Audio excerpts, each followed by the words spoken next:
चक्रवात और सुनामी, इन दो कुदरती आफतों का डर हर साल नवंबर के महीने में चेन्नई वालों को सताने लगता है।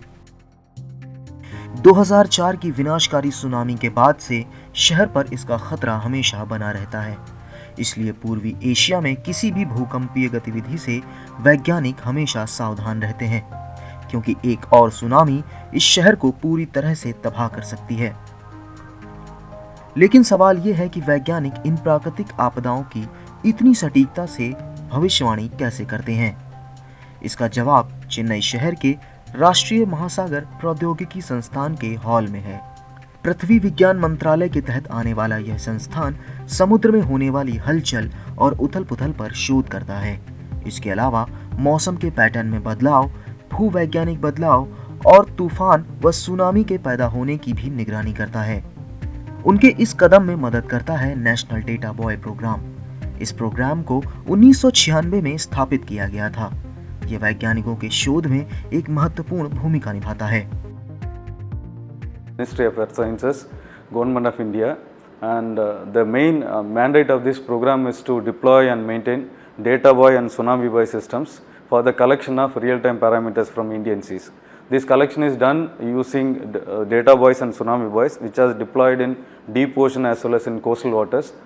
And these data sets are collected in real time and transmitted through Inmarsat and Iridium satellites from location to shore.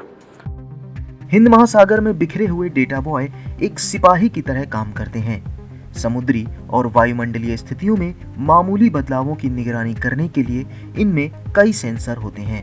ये समुद्र में होने वाली छोटी सी हलचल को भी तुरंत पकड़ लेते हैं और इसका डेटा अंतरिक्ष में उपग्रह को भेज देते हैं। अंतरिक्ष में घूमते उपग्रह जमीन पर कंट्रोल सेंटर और समुद्र में इन डेटा बॉयज के बीच एक माध्यम का काम करते हैं। ये उपग्रह हर 3 घंटे में डेटा एकत्र करते हैं और कंट्रोल सेंटर को भेज देते हैं। समुद्र में तैनात इन डेटा बॉयज को इनमें लगी लिथियम आयन बैटरी से पावर मिलती है।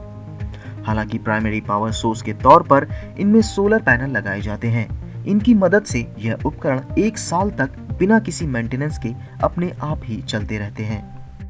Data buoy systems has sensors, rugged sensor, reliable sensor, which is capable of working for a year at site, and its accuracy and standards are meeting the global standards. And these data sets are shared in GTS, wherein this real-time data is being used for cyclone forecast as well as daily weather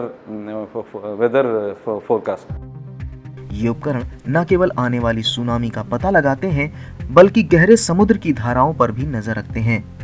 इस technology की मदद से वैज्ञानिक तूफान के समय, तीव्रता, प्रक्षेप पथ का पहले से ही सटीक अनुमान लगा सकते हैं। फिर भी इन प्रयासों के बावजूद वैज्ञानिकों को मानव निर्मित व्यवधानों का सामना करना पड़ता है। इनमें सबसे ऊपर मछली पकड़ने वाले मछुआरे हैं। मछुआरे मछली पकड़ने के लिए रास्ते में आने वाले इन उपकरणों को अक्सर नुकसान पहुंचा देते हैं। And we face challenges like vandalism and damages to these buoy systems, as well as we also getting support from Indian Coast Guard as well as Indian Navy for recovering this buoy system in case of any extreme events. NIOT के वैज्ञानिकों ने यह भी बताया कि tsunami और तूफान के लिए प्रारंभिक चेतावनी प्रणाली को बढ़ाने में अंतर्राष्ट्रीय सहयोग महत्वपूर्ण भूमिका निभाता है।